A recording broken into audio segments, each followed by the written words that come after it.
Hello all. నేను మీ Rachana Srungavarapu. Welcome to federal Telangana. తెలంగాణలో మొన్నే అమృత ప్రణయ్ జడ్జిమెంట్ వచ్చింది. అప్పుడు మళ్ళీ ఈ కుల హత్యలనేవి, పరువు హత్యలనేవి మళ్ళీ వెలుగులోకొచ్చాయి. కొంత దాని గురించి చర్చ జరిగింది. అది ఇంకా పూర్తి కాకముందే మొన్న గురువారం సాయి కుమార్ అనే వ్యక్తిని చాలా దారుణంగా చంపేశారు. సో, అతను ఒక అమ్మాయిని ప్రేమించడము, పెద్దపల్లి జిల్లాకు చెందిన అతను ఒక అమ్మాయిని ప్రేమించారు. అతని బర్త్‌డే పుట్టినరోజు నాడు సెలబ్రేషన్స్ చేసుకుంటున్నప్పుడే అతన్ని చాలా దారుణంగా అమ్మాయి విషెస్ చెప్పింది. ఆ అమ్మాయి ప్రేమిస్తుందన్న కారణంతో గొడ్డలతో దాడి చేసి మరి చంపేశారు. ఇప్పుడు అతను పరారీలో ఉన్నాడు. ఏమైనప్పటికీ తెలంగాణలో మాత్రం ఈ పరువు హత్యల పరంపర అనేది ఆగడం లేదు. కోర్టులు ఎంత కఠిన శిక్షలు విధించినా, ఏం చేసినా సరే కుటుంబంలో ఉన్నటువంటి పరువు కారణం గావచ్చు, తమకన్నా సామాజిక వర్గంలో తక్కువనో, లేకపోతే ఆర్థికంగా తక్కువనో, వివిధ కారణాల వల్ల ఆ పిల్లలకు ఆ ప్రేమించే హక్కును కూడా హరిస్తూ చాలా వరకు ఈ హత్యలు కొనసాగుతూనే ఉన్నాయి. సో, ఈ నేపథ్యంలో ఇప్పటికి టెక్నాలజీలో అడ్వాన్స్ అవ్వడానికి పేరెంట్స్ ఒప్పుకుంటున్నారు. చదివించడానికి ఒప్పుకుంటున్నారు. వేరే చోటు నుంచి ఉద్యోగాలు చేయించడానికి ఒప్పుకుంటున్నారు గానీ, తమ పిల్లలు తమకు నచ్చిన వాళ్ళని ప్రేమించడానికి మాత్రం ఆ స్వేచ్ఛ ఇవ్వడానికి చాలా మంది పేరెంట్స్ ఇష్టపడట్లేదు. ఎందుకు 2025లో కూడా ఇదే ధోరణి ఇంకా పేరెంట్స్ మైండ్ సెట్‌లో ఉంది. అడ్వాన్స్‌డ్‌గా ఆలోచించే పేరెంట్స్ గూడా పెళ్లి విషయంలో ఎందుకిలా ఆలోచిస్తున్నారు? దీనికున్నటువంటి సైకలాజికల్ పర్స్పెక్టివ్ ఏంటి? అలాగే ఒక సోషలిస్ట్ పర్స్పెక్టివ్స్‌ని ఎలా చూడొచ్చు? దీనిలో మార్పు రావాలంటే ఏమన్నా సాధ్యం? ఆ పాసిబిలిటీ అనేది ఉందా? ఈ విషయాల గురించి మనతో చర్చించడానికి ఉన్నారు అరణ్య కృష్ణ గారు. సీనియర్ జర్నలిస్ట్‌గా ఉన్నారు. అలాగే అంతకుముందు రిటైర్డ్ గవర్నమెంట్ ఎంప్లాయ్ అండ్ ఇప్పుడు చాలా విగరస్‌గా సోషల్ ఇష్యూస్ మీద రాస్తూ ఉన్నారు. అలాగే కేశవులు గారు రెనౌన్డ్ సైకియాట్రిస్ట్, అలాగే జ్వలిత గారు యాక్టివిస్ట్ అండ్ రైటర్, అలాగే బహుళ మ్యాగజైన్‌కి ఎడిటర్‌గా కూడా ఉన్నారు. కేశవులు గారు మీరు చెప్పండి. ఒక సైకలాజికల్ పర్స్పెక్టివ్‌లో ఎందుకు ఇంత హింసకి పాల్పడుతున్నారు? ఒక వ్యక్తి ప్రాణం తీసేంతగా వాళ్ళని సైకలాజికల్‌గా, మెంటల్‌గా ఏ ఫ్యాక్టర్స్ డిస్టర్బ్ చేస్తున్నాయి అనుకుంటున్నారు పేరెంట్స్‌ని? అక్కడున్న అందరికీ నమస్కారము. అంటే ఈ పరువు హత్యల కంటే ఇవి పరువు తీసే హత్యలుగానే మనం పరిగణించాలి మేడం. ఇవి పరువును తీస్తున్నాయి. ఒక వ్యక్తిని హత్య చేయడము కూడా ఆత్మహత్య ఎంత పాపమో హత్య చేయడం కూడా అంతకంటే పాపం. కఠిన కారాగార శిక్షలు విధించినప్పటికి కూడా ఎన్ని చట్టాలు వచ్చినప్పుడు కూడా ఈ హత్యలు గాని, ఆత్మహత్యలు గాని తగ్గడం లేదు. మనం పరువు హత్యల గురించి మాట్లాడుతున్నప్పుడు ఈ పరువు హత్యలు, ఈ హానర్ కిల్లింగ్స్ అనేది కేవలం భారతదేశానికో, తెలంగాణకో పరిమితం కాలేదు. పాశ్చాత్య దేశాలలో కూడా ఉన్నాయి.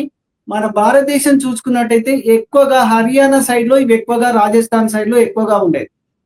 ఆ తర్వాత మెల్లమెల్లగా మన సౌత్ సైడ్ కూడా ఎక్కువగా వచ్చాయి. ముఖ్యంగా ఈ మధ్యలో తెలంగాణలో పరువు హత్యల సంఖ్య రోజు రోజుకు పెరిగిపోతున్నాయి. కేవలం ఈ పరువు హత్యలకు ఒక కులమో, ఒక మతమో, ఒక ప్రాంతీయమో, ఒక హోదానో కారణం కాదు. ఒక మానసిక స్థితి కూడా కారణం కాదు. దీనికి చాలా కారణాల వల్ల. అంటే ముఖ్యంగా చూసుకున్నట్టయితే ఆ కుటుంబం ఏం ఆలోచిస్తుందంటే అమ్మాయిని, అమ్మాయి అనేది మా కులాన్ని, మా కుటుంబాన్ని గౌరవ సూచికగా సూచిస్తారు. అంటే she represent the family ethics or respect. మన కుటుంబ గౌరవాన్ని మంట కలుపుతుంది. అంటే మామూలుగా విలేజ్‌లలో గాని కల్చర్ బౌండ్ కాబట్టి ఆ ఇంట్లో ఒక అమ్మాయి చెడుగా ప్రవర్తించినట్టయితే ఆ కుటుంబం యొక్క పరువు మంట కలిసింది అంటారు. అంటే ఆ కుటుంబానికి ఒక స్త్రీ దేవతలాగా ఒక రెస్పెక్ట్ ఇచ్చే కుటుంబంలో నుంచి ఒక కుటుంబానికి రెస్పెక్ట్ ఇచ్చే ఒక స్త్రీ తప్పు చేయడాన్ని కుటుంబము, ఈ సమాజము ఒప్పుకోవటం లేదు. ఎవరైతే కుటుంబంలో ఉంటారో వాళ్ళు మాత్రము తమ కంటే తక్కువ కులాలతో ఎక్స్ట్రా అఫైర్స్ పెట్టుకోవచ్చు. ఇంకే రకరకాల విచిత్రమైన చెడు ప్రవర్తన కలిగి ఉన్నప్పటికీ తమ కుటుంబం నుంచి వచ్చే అమ్మాయి మాత్రము మంచిగా ఉండాలి. మేము చెడ్డగా ఉన్నా పర్లేదు గానీ అమ్మాయి మాత్రం మంచిగా ఉండాలనుకోవడమే ఒక ప్రధాన కారణంగా మనం ఇప్పుడు చెప్పుకోవచ్చు. జరిగిన హత్యలన్నీ పరువు హత్యలైనా తర్వాత ఏమవుతుంది? కుటుంబంలో పరువు అని బాగా మాట్లాడుతున్నారు. ఆ కుటుంబం చనిపోయిన తర్వాత, ఆ హత్యలు చేసిన తర్వాత ఆ కుటుంబానికి సమాజం వచ్చి ఎక్కడా కాపాడడం లేదు. అంటే దీనికి కారణాలు చూసుకున్నట్టయితే మల్టీ ఫ్యాక్టర్‌లో అది మత పిచ్చి గాని, కుల పిచ్చి గాని, హోదా పిచ్చి గానియండి, లేదనుకుంటే హోదా పిచ్చిలో ప్రధానంగా నాకు హోదా తక్కువుంది. చాలా కుటుంబాలు నా దగ్గరికి కనీసం వారానికి ఒక 5, 6 కేసులొస్తాయి. సార్ మా అమ్మాయి పలాని వాడిని ప్రేమిస్తుంది. కులం కాదు సార్, వానికి హోదా లేదు గదా! వాడు ఏం చదవట్లేదు గదా! వాడికసలు ఏం రోడ్డు మీద తిరిగే రోడ్డు రోమే నా బిడ్డ. బీటెక్ వాడు రోడ్డు మీద 10థ్ క్లాస్ ఫెయిల్ గదా! మరి ఏం చేయమంటారు? సో ఒకటి హోదా, ఒకటి కులమైనా, ఇంకోటి మతమైనా, మోరోవర్ ఏందంటే అహం అనేది చాలా డామినేషన్ చేస్తుంది. ఒక తండ్రిగా చూస్తే ఈ హత్యలను మనం ఖండించినప్పటికీ కూడా ఒక విషయం మనం ఇక్కడ చాలా గుర్తుపెట్టుకోవాలి. నల్గొండ జరిగిన ప్రణయ్ హత్య కేసు లోపల తండ్రికి 80% మంది సపోర్ట్ చేశారండి సోషల్ మీడియాలో. మనం జనరల్ గా ఆ మొదట్లో మాత్రం వ్యతిరేకించినా కూడా తండ్రి కూడా సపోర్ట్ చేసిన కేసులు పెరుగుతున్నాయంటే ఒక తండ్రిగా ఆ అమ్మాయి మీద ఉన్న యొక్క అతి ప్రేమను కూడా మనం ఒక కారణంగా చెప్పుకోవచ్చు. వీళ్ళు ఒకవేళ మంచి క్యాండిడేట్లను ప్రేమించినట్టయితే యాజ్ అ ఫాదర్ గా నేను యాక్సెప్ట్ చేస్తాను. కానీ ఒక మామూలు వ్యక్తిని రెండో పెళ్ళో మూడో పెళ్ళో రోడ్డులో మీద తిరిగిన వ్యక్తిని ఏ తండ్రి ఒప్పుకోవడం కూడా మంచిది కాదని ఒక ఫాదర్ గా ఒక సైకాట్రిస్ట్ గా హత్యలు కానీ ఎవరైనా ఖండించాల్సిందే. అది కల్చర్ గా వస్తున్నది. ఆ కల్చర్ మనం ఖచ్చితంగా కట్ చేయవలసిందే. ఎంత ఎదిగినా ఎన్ని ఇష్టపడ్డా మీరు అన్నట్టు ఆమె ఇష్టమైన చదువుకు ఒప్పుకుంటున్నాము, ఇష్టమైన కోర్సును ఒప్పుకుంటున్నాము, ఇష్టమైన భర్తను వ్యతిరేకిస్తున్నాం, కాదనలేని నగ్న సత్యమే. కానీ గతంతో పోల్చినట్టయితే చాలా వరకు ప్రేమ సంబంధాలను యాక్సెప్ట్ చేస్తున్నారు. ఆ అబ్బాయి మంచివాడై చదువుకున్నవాడై కొద్దిగా బుద్ధిమంతుడైతే ఒక రకంగా చెప్పాలంటే చాలా బుద్ధిమంతుడు లవ్ చేయడండి. ఇక వాడు రోడియమో తిరిగే వాళ్ళ లోపల మెజార్టీ 6 to 8% ఏం పని లేక ట్రాప్ లో చేయడం అనేది ఎక్కువైపోతుంది. ఇందుకే చాలా హత్యలు జరగడానికి కారణం ఖచ్చితంగా ఒక ఫాదర్ గా నేను కూడా చెప్పక తప్పకదండి. ఓకే, థ్యాంక్ యూ కేశవ్ గారు. జ్వలిత గారు మీరు చెప్పండి, మీరేమనుకుంటున్నారు? అందరికీ నమస్కారం. నాకు చాలా ఇబ్బందిగా అనిపించింది. అది ఏంటి అంటే అమృత మారుతిరావు కేసులో ఫస్ట్ వ్యతిరేకించినప్పటికీ కూడా 80% మంది సపోర్ట్ చేసినారు అంటే ఇదేదో పాత సామెత ఉంది కదా, 10 మాట పాడి దరచెల్లు అనే అయితే 10 మంది సపోర్ట్ ఎక్కువ చేసినారు కాబట్టి హత్యను మనం సమర్థించవచ్చు అనే ఒక భావజాలం నాకు కనపడింది. ఈ పరువు హత్యల కంటే కూడా ఇవన్నీ ఎక్కడ జరిగినా కుల హత్యలు, పితృస్వామ్య ఆధిపత్య అహంకారంతో చేసేటువంటి హత్యలు. ఆడపిల్ల ఆదిలక్ష్మి అని చెప్పుకోవడం ఎంత తప్పో, ఆడపిల్ల ప్రేమిస్తే పరువు పోతుందని చెప్పడం కూడా అంతే తప్పు. ఆడది గట్టిగా నవ్వుతే దరిద్రం, గట్టిగా మాట్లాడితే దరిద్రం నుండి ఆడపిల్ల ప్రేమను అంగీకరించలేనిటువంటి పితృస్వామ్య ప్రపంచంలో అనేక కారణాలు ఉన్నాయి. హత్యలన్నీ కేవలం అహంకారంతో కాదు, కులం ఉంది ముఖ్యంగా. ఇవన్నీ కుల హత్యలు. తండ్రులు కొడుకులు అక్రమ సంబంధాలు పెట్టుకోవచ్చు, రేపులు చేయొచ్చు, వీళ్ళ పరువులు పోవు. కేవలం ఆడపిల్ల తనకు నచ్చిన వాడిని ప్రేమిస్తే పరువు పోతుంది. చాలా చిన్న వయసులో వాళ్ళ భవిష్యత్తు ఆగమైతుంది. ఆ అమ్మాయి ఇంకా చదువుకోవాల్సింది. ఇంతకుముందు కేశవులు సార్ చెప్పినట్టుగా వాళ్ళకు ఏమీ ఉండవు, వాడు రోడ్డు మీద తిరుగుతాడు, హోదా లేదు, ఉద్యోగం లేదు. అప్పుడు ఏం చెయ్యాలి? వాళ్ళకి తెలిసేటట్టు మనం కౌన్సిలింగ్ ఇవ్వాలి. అన్నిటికీ చంపడం ఒక్కటే పరిష్కారంగా ఆలోచిస్తున్నారంటే ఒక ఉన్మత్త ధోరణి, కులోన్మత్తం. ప్రతి దాంట్లో కులం ఉంది.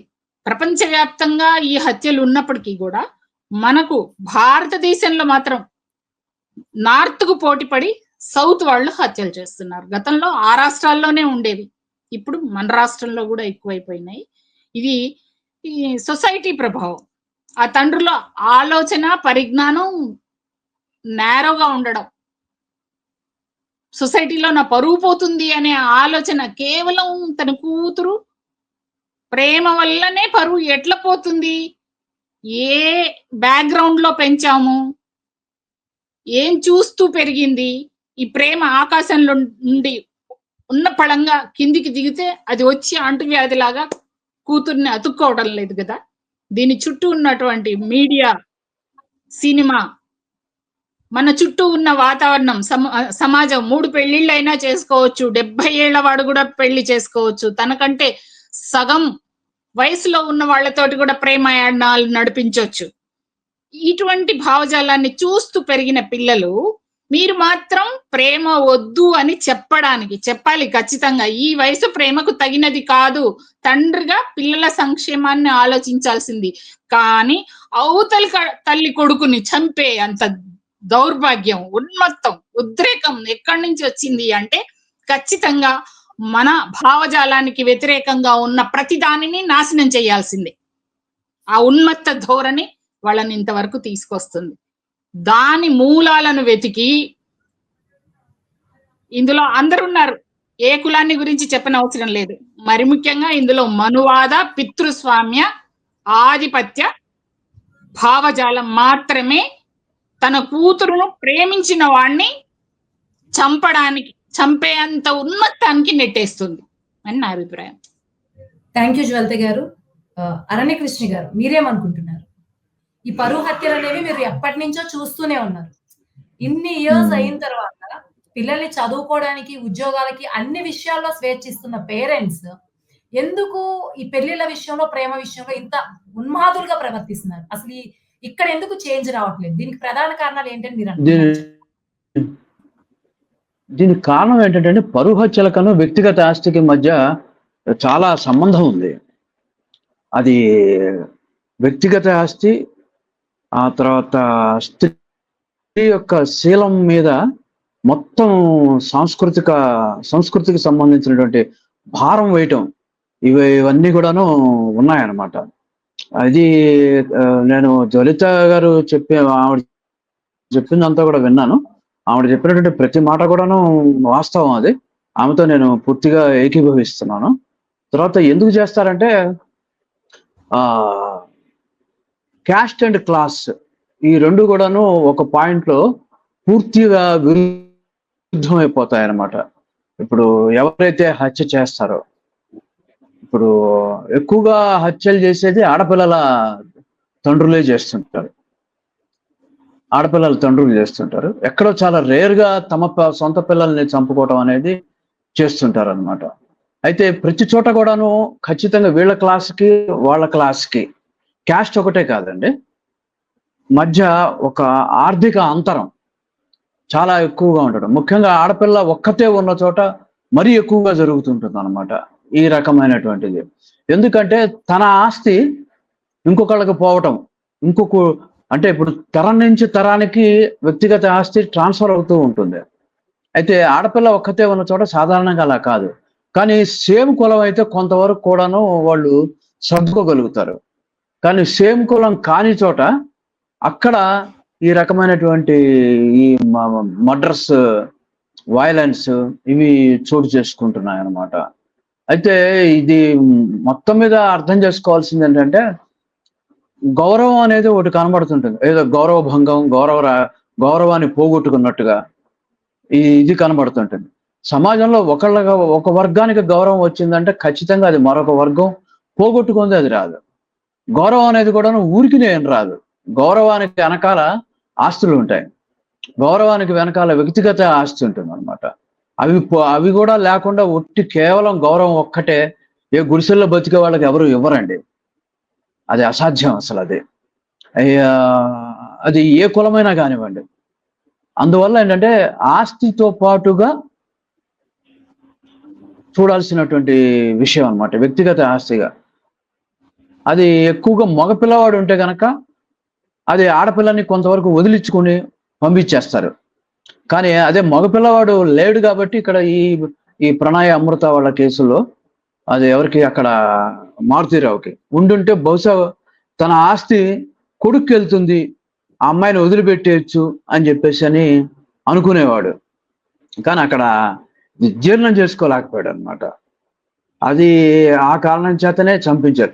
తర్వాత ఇది చాలా భయం వేస్తుంది కూడాను. మారుతీరావుకు వచ్చినటువంటి సపోర్ట్ కనుక చూస్తుంటే ఆ అమ్మాయిని విమర్శించడం ద్వారాను, లేదా ప్రణయ్ అనేవాడు ఒక బలాదూరు మనిషి, చేతకాని వాడు, ఒక రోమియో అన్నటువంటి ఈ డిస్క్రిప్షన్స్ ఏవైతే ఇస్తున్నారో, పోనీ ప్రణయ్ అనేటువంటి వాడు బహుశా జీవితంలో పెద్ద లక్షలు సంపాదించే వ్యక్తి కాకపోవచ్చు.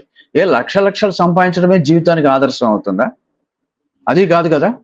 ఇక్కడ అసలు విషయం ఏంటంటే, ఖచ్చితంగా ఇది మారుతీరావు చేసింది కరెక్టే అని చెప్పేసి అని అనలేక ఒక ముందుగానే హత్యను ఖండించేటువంటి ఒక డిస్క్లైమర్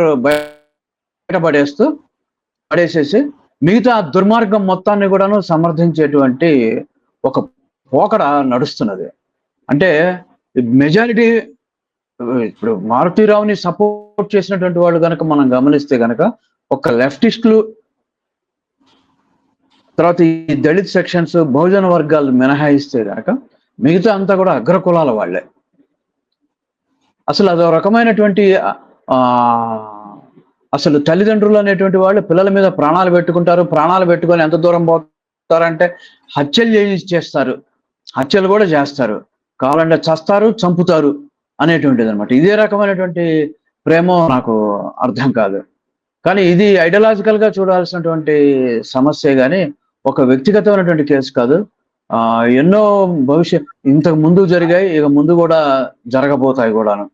అదే విషాదం. అదే. థ్యాంక్ యూ అరణ్య కృష్ణ గారు. సో అరణ్య కృష్ణ గారు, మీరు దీనికి ఒక కొత్త పర్స్పెక్టివ్ యాడ్ చేస్తారు. ఒక్కరితే అమ్మాయి ఉన్నప్పుడు దీన్ని ఆస్తిగా కన్సిడర్ చేసినప్పుడు ఫినాన్షియల్ గా మీరు అన్నట్టు గౌరవం అనేది కులం వల్ల కూడా రాదు. గుడిసెలో ఉన్న వాళ్ళకి ఫ్రాంక్లీ అది నిజం, ఎవరు కూడా గౌరవం ఇవ్వరు. So more depending on the cast and financial status కూడా. ఓకే, ఇప్పుడు కేశవుల్ గారు మీరు చెప్పండి. అరణ్య కృష్ణ గారు కానీ జ్వలిత గారు కానీ చెప్పిన దాంట్లో ముఖ్యమైనటువంటి పాయింట్ ఈ పరువు. ఒక సైకాలజిస్ట్ గా పర్స్పెక్టివ్ మీరు చూసుకుంటే ఈ పరువు అనేది ఒక మాయలాగా, ఒక ట్రాప్ లాగా ఎలా పనిచేస్తుంది, ఇప్పుడున్న ఫ్యాక్టర్స్ లో ఈ ఫినాన్షియల్ ఫ్యాక్టర్ అనేది ఈ పరువుని కొంత మ్యాచ్ చేయగలుగుతుంది. వాళ్ళు అనుకునే పరువు కావచ్చు, గౌరవం కావచ్చు, ఇటువంటి పరువు హత్యల్లో ముఖ్యంగా అదర్ దాన్ క్యాస్ట్ ఇంకేమేమి ఎలిమెంట్స్ సైకలాజికల్ గా పనిచేస్తుంది? అంటే మేడము ఓన్లీ సింగిల్ ఫ్యాక్టర్ కాదండి, మల్టీ ఫ్యాక్టరల్. బేసికల్ గా చూసినట్టయితే ఎక్కువగా కొన్ని పర్సనాలిటీస్ లో ఇది ఎక్కువగా జరుగుతుంటుంది. ఇప్పుడు నార్సిస్టిక్ పర్సనాలిటీ కుటుంబాలలో ఏముంటుందంటే పర్సన్స్ లో ట్రేడ్స్ ఉన్న వాళ్ళ లోపల సెల్ఫ్ డామినెన్స్ ఉంటుంది, సెల్ఫ్ రెస్పెక్ట్ ఉంటుంది. వాడన్నదే అహం భావం, నేనే అన్ని, నాదే నడవాలి అనే కుటుంబాల లోపల ఇది ఎక్కువగా ఉంటుంది. కానీ వాస్తవంగా చెప్పుకోవాలంటే గతంతో పోతే ఇప్పుడు చాలా వరకు పరువు హత్యలు, ఆనర్ కిల్లింగ్స్ తగ్గిపోయాయి. మనం మాట్లాడుకున్నంత ఉన్నప్పటికీ కూడా గతంతో పోతే చాలా వరకు తగ్గాయి. మీరు రాజస్థాన్ కానీ హర్యానాలో కానీ రోజు పేపర్ ఆ నార్త్ చూస్తే ఒక 10-15 సంవత్సరాల క్రితమైన 10 ఏళ్ల క్రితం చూస్తే విపరీతంగా ఉండేది. అంటే గతంతో పోలిస్తే ఖచ్చితంగా తగ్గుతున్నాయి. గతంతో పోలిస్తే ప్రేమ పెళ్లిళ్ళు కూడా చాలా వరకు జరుగుతున్నాయి. ఫెయిల్యూర్ సంగతి పక్కకు పెట్టారు. మీరు అన్నట్టు కేవలం ఒక ఓన్లీ పర్సనాలిటీ ట్రేడ్సే కాకుండా చాలా కారణాలు చూసుకున్నట్టయితే మనం మేడం చెప్పారు, సార్ చెప్పారు, కులం ఎంత ముఖ్యమో హోదా కూడా అంతే ముఖ్యము.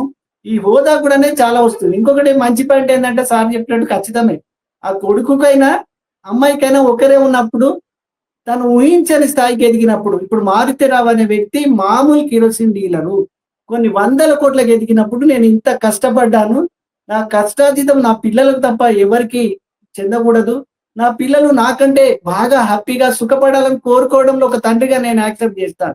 ఎవరేమనుకున్నా నేనేం ఫీల్ కాదు. ఒక తండ్రి కదా అనేది ఉండడము, ఒక కూతురైనా ఒక కొడుకైనా చాలా సంతోషంగా ఉండాలి, హ్యాపీగా ఉండాలని మేమంతా కష్టపడే గ్రూప్ నుంచి వచ్చాం, మాకు ఉంటుంది. కానీ ఆ పిల్ల సంతోషం చూసుకోకుండా హత్య చేయడాన్ని మాత్రమే మనందరం ఖండిస్తూనే ఉండాలి.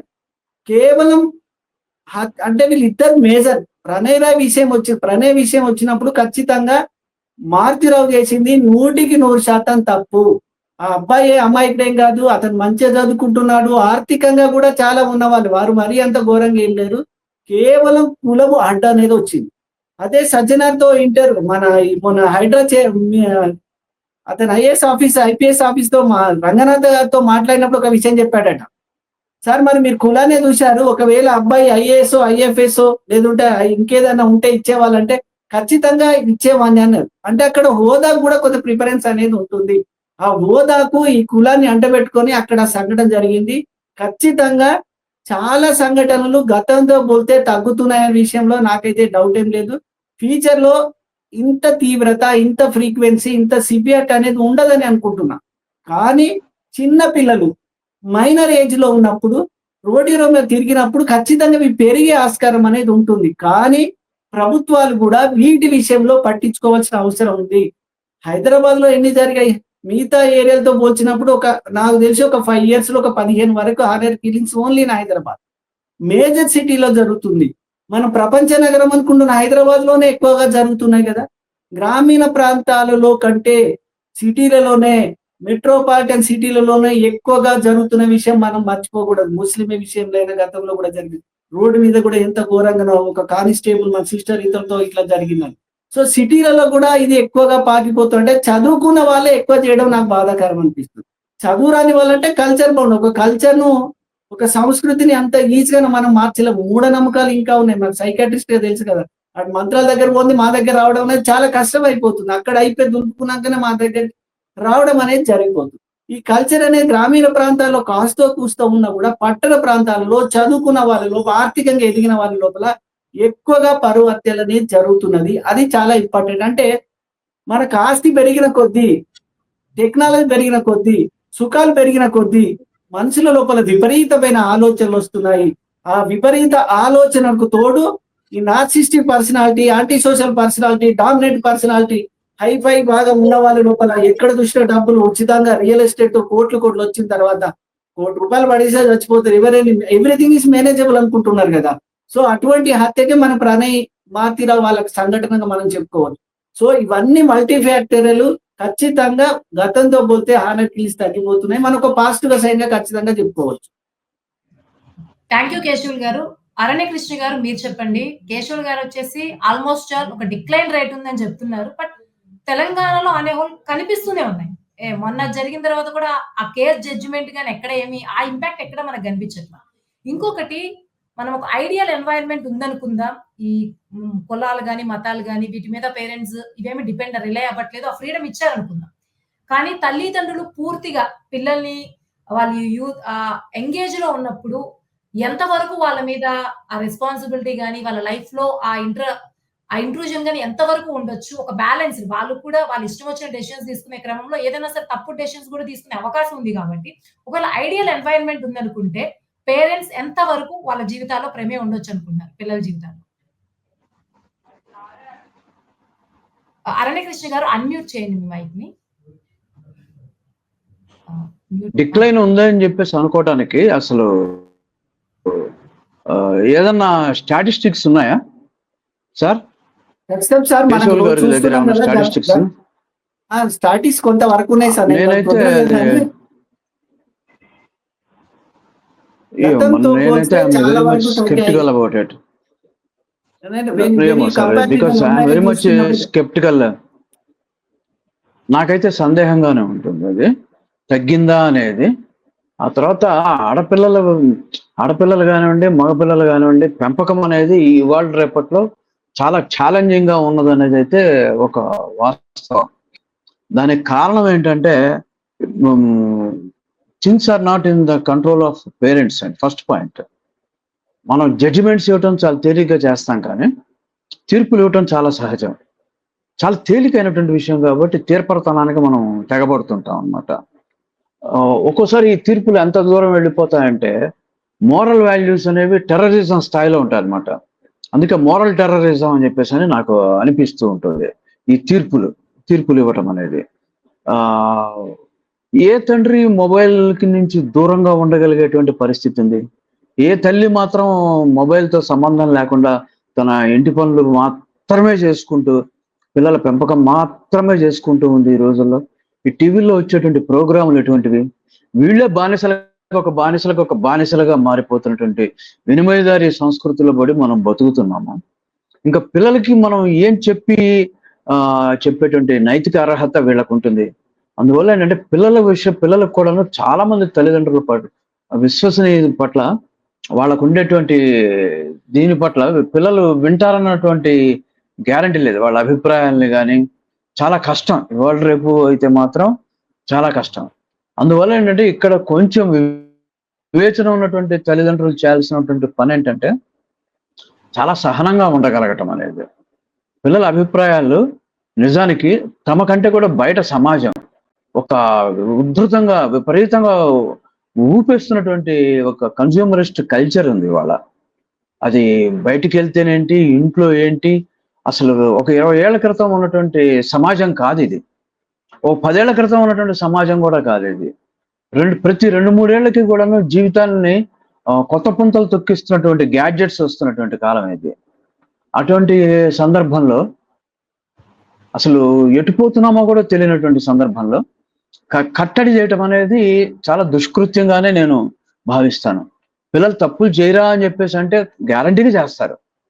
తల్లిదండ్రుల బాధ్యత ఏంటి అంటే వాళ్ళు తప్పులు చేసినప్పుడు వాళ్ళకి వాళ్ళు మరీ కింద పడకుండా కొంచెం ముందుగానే గ్రహించగలిగితే కౌన్సిలింగ్ చేయటం అనేది ఒకటి ఉంటుంది. వాళ్ళు కొన్ని ఆదర్శాలు వాళ్ళు కొంత ఆదర్శవంతంగా వాళ్ళు తల్లిదండ్రులు కూడా బతకగలగాలి. ఈ సంస్కృతికి ఈ వస్తున్నటువంటి వెస్ట్రన్ కల్చర్ ఏదైతే ఉంటుందో విపరీతంగా కమ్ముకొచ్చేస్తున్నటువంటి సంస్కృతి, దానికి ఒక పక్కన మనం తల ఒగ్గేస్తూ మరో పక్కన సనాతనత్వం, మన సాంప్రదాయం, భారతీయ సాంప్రదాయం, హిందుత్వం అంటే అది hypocrisy. It is split personality అనమాట. అందువల్ల ఎక్కడ తల్లిదండ్రులకు ముందు బ్యాలెన్స్డ్ గా ఉండగలగడం అనేది తెలియాలి. వాళ్ళు ఖచ్చితంగా పిల్లలకి ప్రతిరోజు కూడాను మంచి చెడు వాళ్ళతో మాట్లాడగలుగుతుండాలి. నువ్వు చెడు చేస్తున్నావు, నీకు ఇదిగో నేను మంచి చెప్తున్నాను అనేటువంటి పద్ధతి కాకుండా లోకం గురించి వివరిస్తూ సమాజాన్ని విశ్లేషిస్తూ కొంచెం వాళ్ళకి వాళ్ళ విజ్డమ్ని పెంచేటువంటి విధంగా తల్లిదండ్రులు ఉండాలి. ఏ మేరకు అంటే దానికి శాతాలు అంటే ఏం లేవండి. ఒకవేళ పిల్లలు కనుక తల్లిదండ్రుల మాట వినకుండా ఉంటే కనుక ఖచ్చితంగా వాళ్ళకి సపోర్ట్ చేయడం, అంటే వాళ్ళు చేసేదానికి సపోర్ట్ చేయడం కాదండి, వాళ్ళు కింద పడ్డప్పుడు లేపడంలో మనం సపోర్ట్ చేయగలగాలి. తల్లిదండ్రులు ఉన్నది కేవలం విమర్శకు కాదు, గైడెన్స్కి ఉండాలి. విమర్శ చేసి అరిచి తిట్టి ఇదంతా కూడా waste. It's all futile exercise. You can't convince the children by chiding them. అంతే. Thank you Aranyakrishna garu. జ్వలిత గారు, యాజ్ ఎ మదర్ గా ఇప్పుడున్న జనరేషన్ ని ఇలాంటి ఇష్యూస్ లో ఎలా సెన్సిటివ్ గా హ్యాండిల్ చేయాలి? అరణ్యకృష్ణ గారు ఒక మాట చెప్పారు, పేరెంట్స్ కొంత సహనశీలతను కలిగి ఉండాలి.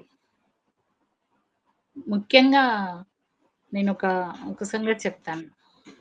అరిగిపోయిన టైర్లు ఉన్న కారు మామూలు రోడ్డు మీద చాలా సురక్షితంగా ప్రయాణం చేయగలుగుతుంది. కానీ అదే వర్షం వచ్చి కొంచెం జల్లు పడి తడిచినటువంటి రోడ్డు మీద ఆ కారు ప్రయాణం చేస్తున్నప్పుడు స్పీడ్ పెరిగితే యాక్సిడెంట్ అయ్యి దొర్లిపోయే అవకాశం ఉంటుంది. మనం కూడా కుటుంబాల్లో అంతా సవ్యంగా ఉన్నంత వరకు బాగానే ఉంటుంది. ఇటువంటివి సమస్యలు వచ్చినప్పుడు అప్పుడే చాలా జాగ్రత్తగా సహనంగా ఉండి పేరెంట్స్ ఎప్పుడు గైడెన్స్ ఇస్తూ ఉండగలగాలి. ఉండాలి అంటే వాళ్ళకు ఒకటి అవగాహన ఉండాలి కదా, వాళ్ళకి తెలిస్తే కదా పిల్లలతో ఇలా ఉండాలి అని, పిల్లలతో ప్రేమగా మెలగాలని, పిల్లల ఆలోచనలను మార్చాలంటే మనం మార్గదర్శకం అనే విషయం పేరెంట్స్ ప్రతి ఒక్కరికి అవగాహన కలిగి ఉండి, నేను చేస్తాను ఇలాగే, నువ్వు చేయకూడదు, నేను తండ్రిని, నేను కుటుంబ పెద్దను, నేను చేసింది నువ్వు చెయ్యకూడదు, నాకు వేరే న్యాయం నీకు వేరే న్యాయం అనేది కొంత ఇప్పుడు ఇంతకు ముందు చెప్పిందంతా తగ్గినాయి అనేదాన్ని నేను అంగీకరించడం లేదు. మిగతా తెలుగు రాష్ట్రాల్లో అయితే అస్సలే తగ్గలేదండి. స్టాటిస్టిక్స్ కావాలంటే తెచ్చుకోవచ్చు మనం, అది పెద్ద సమస్య కాదు, కానీ తగ్గలేదు. మనం ఎంతసేపు ఈ మారుతీరావు కేసు గురించి మాట్లాడుతున్నాం, కానీ దాని తర్వాత కూడా ఒక 10-15 హత్యలు జరిగినాయి. అక్కడ ఆస్తి లేదు, 2 పూర్ కుటుంబాలే, పేద కుటుంబాలే అయినప్పటికీ కేవలం కులం చంపించింది. కరీంనగర్లో 2 జరిగినాయి, వరంగల్లో 2 జరిగినాయి, ఖమ్మంలో జరిగినాయి. కనిపించట్లేదు, హత్యలు జరుగుతూనే ఉన్నాయి. కాకపోతే దీనికి అంతటికి ఇంతకు ముందు కేశవులు గారు చెప్పినట్టుగా ఒక్కటే కోణం కాదు, చాలా బహుముఖీన భావజాలం ఏదైతే ఉందో అది వీళ్ళను ఇన్స్పైర్ చేస్తుంది. దాన్ని తగ్గించడం కోసము మనమంతా కూడా యుద్ధ ప్రాతిపదికన చెయ్యాల్సిన అంశాలు చాలా ఉన్నాయి. మార్కెట్ మాయాజాలం, గ్లోబలైజేషన్ వచ్చి ప్రతి ఇంట్లో మనకు తెలకుండానే దూరిపోయి మన పాత్రలను నిర్దేశిస్తూ నియంత్రిస్తుంది పేరెంట్స్ ని, పిల్లల్ని. నేను ఒక చిన్న వీడియో చూశాను. అందులో ఏంటి అంటే తల్లిదండ్రులు ఇద్దరు వీడియో చూస్తూ ఉంటాడు, పిల్లోడు కూడా వీడియో చూస్తుంటాడు. తెలివైన తల్లి ఏం చేసింది అంటే వీడియో తీసేసి, ఫోన్ తీసేసి పుస్తకం పట్టుకుంది. తన భర్త ఫోన్ కూడా తీసి పక్కకు పెట్టి అతని చేతిలో కూడా ఒక పుస్తకం పెట్టింది. కొద్దిసేపు చూశాడు, వాడు 3 ఏళ్ల పిల్లోడే. అది నిజంగా జరుగుతుందా లేదా గానీ నాకైతే సంతృప్తినిచ్చింది. అలా మార్పుకు ఒక కోణం, ఒక మార్గం ఉంది అని చెప్పడానికి.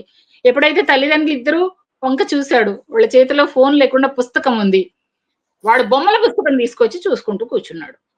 ఇక్కడ మనం తెలుసుకోవాల్సింది ఏంటి అంటే, ముందు మనం మార్గదర్శకంగా ఉండాలి. బయట నుంచి వచ్చే భావజాలాల తీవ్రత ఎంత ఉన్నప్పటికీ కూడా మనం పిల్లలకు మనం ఎంతగానో 6వ ప్రాణం 5వ ప్రాణంగా ప్రేమించే మన పిల్లల జీవితాల పట్ల మనమే ఎక్కువ జాగ్రత్తగా ఉండాలి. ఇకపోతే ఈ ప్రేమలు ఇవన్నీ ప్రేమలేం కావు, ఆకర్షణలు. ఇప్పుడు వచ్చే హార్మోన్ల ప్రభావం వల్ల జరిగేటువంటి ఈ ఆకర్షణలన్నీ, వాడు ఏం చేశాడు పాపం, వాడి బర్త్డేకు ఆ అమ్మాయి విషెస్ చెప్పింది, హాస్టల్లో వేశాడట. హాస్టల్లో వేసి మళ్ళీ బంధువుల చేత నిఘా పెట్టించాడట. ఎక్కడుంది నా కూతురు అని. నీ కూతురు లేదు, వెళ్ళిపోయింది, నా మాట వినలేదు, నేను ఇంత జాగ్రత్త తీసుకున్నప్పటికీ కూడా నా మాట జవ దాటింది. దాని పర్యవసానం ఏంటి, తనకు కూతురుకు వచ్చే నష్టం ఏంటి? ఒక్కరోజు వాడికి విషెస్ చెప్పినంత మాత్రాన పరువంతా పోయిందా? ఇది కంటే కూడా నా మాట వినలేదు, దానికి బంధువులు కూడా సహకరిస్తున్నారు. నేరస్తులు ఎవరు ఆకాశంలో నుంచి ఊడిపడరు, మన చుట్టూ మన మధ్యనే ఉంటారు. మన ఇబ్బంది పెట్టి మన కుటుంబ సభ్యులను హత్య చేసేంత వరకు మనల్ని ప్రోత్సహిస్తూనే ఉంటారు. ఇవన్నీ మానసిక దౌర్బల్యాలు. ఇది ఒక సామాజిక సమస్య. రేపటి తరాన్ని తల్లిదండ్రులే నరికి చంపుకునేటువంటి ఒక సామాజిక సమస్య. దానికి బహానా ప్రేమ. ఆస్తుల గురించి అన్నారు. ఆ ఆస్తులు ఎక్కువగా ఉన్నప్పుడు మళ్ళీ అక్కడ వచ్చేది ఈగోనే కదా. నా ఆస్తి, నేను ఆస్తి కలవాడిని, అవతల వాడికి ఆస్తి లేదు. నా ఆస్తి ఇంత కష్టపడి సంపాదించాను కాదు, అవినీతిగా సంపాదించాను. కష్టపడ్డ వాడికి దాని విలువ ఖచ్చితంగా తెలుస్తుంది. మరో కష్టపడే వాడికి దానం చేయడానికి అవకాశం ఉంటుంది. ఆ ప్రేమ స్వభావం వేరే ఉంటది. అక్కడ ఒక కిరోసిన్ డీలరు కోట్ల ఆస్తి సంపాదించడం న్యాయబద్ధంగా జరిగే పని కాదు. అనైతికంగా సంపాదించిన ఆస్తిని నిలుపుకోవడం కోసం పరువు అనేది ఒక బహానా. ఇక్కడ మారుతీరావు కేసు ఒకటే కాదు, అమృత ఒకటే కాదు, so many cases are there. మనం ఇక్కడ చూడాల్సింది ఏంది అంటే, చుట్టూ ఉన్న సామాజిక పరిస్థితులు ఏంటది. కో లివింగ్ ను కోర్టు అంగీకరించింది. పిల్లలకు ఏం చెప్తాం మనం కదా అండి, కలిసి బ్రతకొచ్చు అని కోర్టు అంగీకరించింది. భార్యను భార్య సంగతి వదిలేద్దాం, అహ్మదాబాద్ హైకోర్టు అనుకుంటా, చెస్ట్ మీద చెయ్యేసిన, పైజామా బొందులాగిన అది సెక్చువల్ అబ్యూజింగ్ కాదు అని తేల్చేసింది. సరే, సుప్రీంకోర్టు దాని మీద ఇచ్చేసింది, అది వేరే సంగతి. కానీ ఇవన్నీ ఆ స్థాయిలో ఉండి న్యాయమూర్తి స్థాయిలో ఉన్న వాళ్ళకే అవగాహన లేనప్పుడు, అవగాహన ఉండి కూడా లేనట్టు నటిస్తున్నప్పుడు, ఈ అమాయకపు అవగాహన లేని తల్లిదండ్రులను, రేపటి తరం బలైపోతున్న ఈ పిల్లల్ని కాపాడుకోవడం ఎట్లా అన్నది అందరం ఆలోచించాల్సిన అంశం. థ్యాంక్ యూ జ్యువెల్తి గారు. ఫైనల్ గా చర్చ ముగింపుకు వచ్చేసాము. సో ఓవరాల్ గా ఈ పరువు హత్యల సమస్యకు చట్టం ఎంత కఠిన శిక్షలు విధించినా దానికి ఒక పరిష్కారంగా అది ఏమి రావట్లేదు. సో ఓవరాల్ గా మీకున్న అనుభవ రీత్యా మీ ముగ్గురు దీనికి ఒక ప్రత్యామ్నాయ మార్గం ఏమన్నా ఉంటుందా? జ్యుడిషియరీ సిస్టమ్ నుంచి మనం ఎక్స్పెక్ట్ చేయలేని ఇంకేదైనా ప్రాక్టికల్ గా ఉండేటువంటి సొల్యూషన్స్ ఏమన్నా ఉంటే చెప్పండి. దీంతో చర్చ ముగిద్దాం. కేశవులు గారు, ముందు మీరు చెప్పండి. ఖచ్చితంగా ఇప్పుడు మన అందరు మాట్లాడిన తర్వాత మనకు అర్థమైంది ఏంటంటే, ఇది ఒకటి సోషల్ ఇల్నెస్ గా అయిపోయింది కదా. ఇది ఒక సామాజిక బాధ్యతగా దాన్ని తీసేసుకుంటే చాలా వరకు తగ్గించవచ్చు. ఏదేమైనా విపరీతమైన ఆలోచనలు ఎక్కువైపోయినాయి. ఈ ఆలోచనలో మార్పు రానంత వరకు ఎన్ని చట్టాలు చేసినా పెద్దగా మార్పు ఉండదని నా అభిప్రాయం మేడం. ఖచ్చితంగా ఆలోచనలో మార్పు రావాలి. ఈ పాజిటివ్ లేదు, అంత నెగటివ్ ఇంపాక్ట్ ఉంది కాబట్టి నెగటివ్ నుంచి పాజిటివ్ రీఎన్ఫోర్స్మెంట్ అనేది ఉంటే తప్ప ఇది పెద్దగా మార్పు అనేది ఉండదు. ఖచ్చితంగా ఖచ్చితంగా మార్పు ఉంటుందని మాత్రం ఆశించవచ్చు. థ్యాంక్ యూ కేశవులు గారు. అరణ్యకృష్ణ గారు, మీరు చెప్పండి. దీనికి ఇదేమి ఒక రాత్రికి రాత్రి రాగలిగేటువంటి మార్పు అయితే ఏమీ కాదండి. ఇది వేల సంవత్సరాలు బట్టి ఉన్నటువంటి సంస్కృతి ప్రభావం అనేది ఒకటి ఉంది. పాత విలువలు ఆధునిక పోకడల మధ్య ఒకదాన్ని ఒకటి ఘర్షించుకోకుండా ఒకదాన్ని ఒకటి అకామిడేట్ చేసుకుంటున్నటువంటి ఒక విచిత్రమైనటువంటి కాలం ఇది. ఇక్కడ ప్రత్యామ్నాయ సంస్కృతి అంటే ఏంటి అనేది కూడా మనం ఆలోచించాల్సిన ప్రత్యామ్నాయ సంస్కృతి, ప్రత్యామ్నాయ విలువలు అనమాట.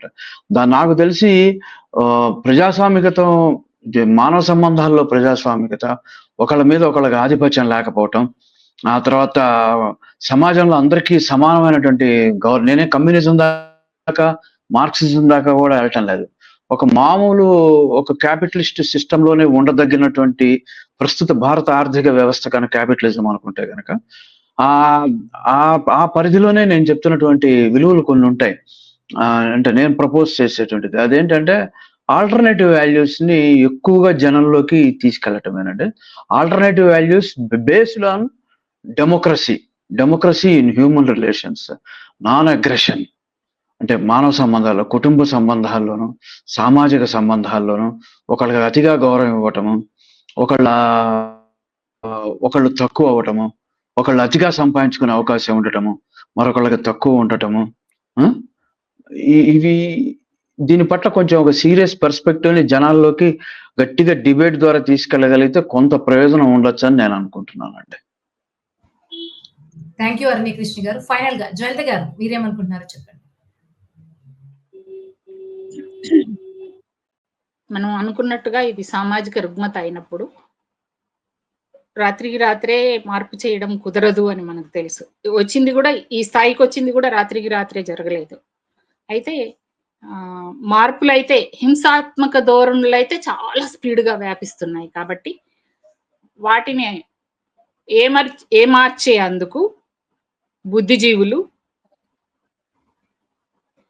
అందరూ, ఇక్కడ మళ్ళీ ప్రత్యేకంగా వృత్తుల గురించి మాట్లాడాను, బుద్ధిజీవులు అందరూ కూడా సామాజిక బాధ్యతగా భావించి ప్రత్యామ్నాయ కల్చర్ కోసం, ఇంతకు ముందు మాట్లాడినప్పుడు ఆ అమ్మాయి కల్చర్ ని కాపాడాల్సిన అమ్మాయి పరువు తీసేసింది. ఆ అమ్మాయి నెత్తిననే పరువును లేదా విలువలను స్త్రీలకు మాత్రమే ఆపాదించకుండా స్త్రీల భుజాలను, ఆడపిల్లల భుజాల మీద, ఆడవాళ్ల భుజాల మీదనే సాంస్కృతిక, సాహిత్య, మానవీయ, సామాజిక విలువలన్నీ వాళ్ళు మాత్రమే మోసే బాధ్యత పెట్టకుండా ఇది అందరిదిగా, అందరూ సమానంగా. మళ్ళీ ప్రజాస్వామికం అంటే ఆ పదమే ఒక డొల్లతనం అయిపోయింది ప్రస్తుతం. విచ్చలవిడితనానికి స్వేచ్ఛకు మధ్య ఉన్న సున్నితమైన తేడాను తెలిసేలాగా పిల్లల్ని పెంచడం, జడ్జిమెంట్ చేయడం చాలా ఈజీ అనిపించింది. అవును, సార్ చెప్పినట్టుగా ఎవరిని జడ్జి చేయకుండా అందరికి ఇది నా బాధ్యత, ఈ అణగారిపోతున్నా లేదా హింసాత్మకతోటి మండిపోతున్న ఈ సమాజంలో కొంతైనా శాంతిని, కొంతైనా ప్రేమను విత్తనాల్లాగా నాటడానికి ప్రయత్నం జరగాలి. మార్పు వస్తుంది. మనం చేసే ప్రభుత్వం ఏదన్నా అనుకుంటే యుద్ధ ప్రాతిపదికన ప్రచారం చేసినట్టుగానే ఖచ్చితంగా ఇదైతే ఇటువంటి ఎక్కువ శాతం కుల హత్యలే. కాబట్టి కులం అనేది మాట, కులం ఉంటది, కులం ఎక్కడికి పోదు, కానీ కుల వివక్ష పోవాలి. అది ఇంకా పోవాలంటే ఇంకా 200 సంవత్సరాలైనా కుదరదు. ఈ మధ్య కాలంలో కాస్త ముందుకు వెళ్ళినాం అనుకున్న వాళ్ళం ఇంకాస్త కులం పేరు మీద వెనుకకు నెట్టబడ్డాం. కాబట్టి కులం ఉన్నది అంగీకరించాలి. కులరహిత సమాజం కోసం కల్చర్ ను ఇది చేయాలా. నేను ఇక్కడ ఒకసారి శూర్పణఖను గుర్తు చేసుకుంటాను. శూర్పణఖ ఏం చేసింది? రాముడా నువ్వు నాకు నచ్చావు అన్నది. నీకు నచ్చితే అంగీకరించి, లేకపోతే పోమ్మా నాకు పెళ్ళయింది అని చెప్తే అయిపోతుంది. దాన్ని ముక్కు చెవులు కొయ్యాలనే హింసాత్మక ధోరణి ఏదైతే ఇప్పుడు మనుషుల్లో ఆదర్శంగా తీసుకుంటున్నారో ఆ హింసాత్మక ఉన్మత్త ధోరణులను అణిచివేయడానికి జీవన శైలులు, ఆహార శైలులు కూడా మార్పులు రావాలి. దానికి ప్రభుత్వము, సమాజము, ఎన్జిఓస్, బుద్ధిజీవులందరూ కూడా దానికి కృషి చేయాలి. థ్యాంక్ యూ జ్వలిత గారు. ఓవరాల్ గా మనం ఈ రోజు జరిగిన చర్చను గమనిస్తే ఒక సొల్యూషన్ పరంగా మనం చూస్తే ఎక్స్టర్నల్ ఫోర్సెస్ కాకుండా అరణ్యకృష్ణ గారు చెప్పినట్లు that's the point, democracy in human relations. ఎందుకంటే మనం ప్రజాస్వామ్యాన్ని ఎక్కువ రాజకీయ వాతావరణానికి ఆపాదిస్తాం, కానీ డెమోక్రసీ ఇన్ హ్యూమన్ రిలేషన్స్, అలాగే ఆల్టర్నేట్ వాల్యూ సిస్టమ్. ముందు అసలు ఈ కులం ఏదన్నా పోవాలన్నా వాళ్ళ థాట్ ప్రాసెస్ తో వాల్యూస్ మీద కొంత డిఫరెన్స్, ఆ షిఫ్ట్ వచ్చే వరకు మనం ఎంత ఉద్యోగపరంగా, వృత్తిపరంగా, ఫినాన్షియల్ గా ఎంత స్వేచ్ఛ వచ్చినా సరే దానికి ప్రయోజనం ఉండదు. అదొక వ్యాలిడ్ పాయింట్. అలాగే జ్వలిత గారు చెప్పినట్టు కొంత ఆ మార్పు రావడము, దాన్ని అందరూ బాధ్యతగా తీసుకోవడము, అలాగే కేశవ్ గారు చెప్పినట్టు ఆ పాజిటివ్ హోప్‌తో ఉండడం. ఈ మూడిటిని మనం సొల్యూషన్స్‌గా చూడొచ్చు. బట్ ఈ థాట్ ప్రాసెస్‌తోని ఇదంతా జరుగుద్దంటే అది సాధ్యమవుద్దని చెప్పలేము. But let's hope for the best. ఇప్పుడైనా ఇటువంటి సంఘటనల మీద కొంచెం సోషల్ మీడియా ఎక్కువ విస్తృతంగా జరుగుతుంది కాబట్టి, కొంత యూత్ పాపులేషన్ ఎక్కువుంది కాబట్టి, అట్‌లీస్ట్ ఆ టాక్ వల్ల, మీడియా ద్వారా అట్‌లీస్ట్ వీళ్ళు కొంత ఆలోచిస్తారు ఇటువంటివి చేసేటప్పుడనైతే ఆశిద్దాము. Thank you so much. ఒక ఎడ్యుకేటివ్ సెషన్‌లో మీ ముగ్గురు పాల్గొన్నందుకు. కేశవులు గారు, అరణ్యకృష్ణ గారు, జ్యోతి గారు థాంక్ యూ సో మచ్. దీంతో ఈ చర్చ ముగిద్దాం. ఓకే, థ్యాంక్ యూ అండి.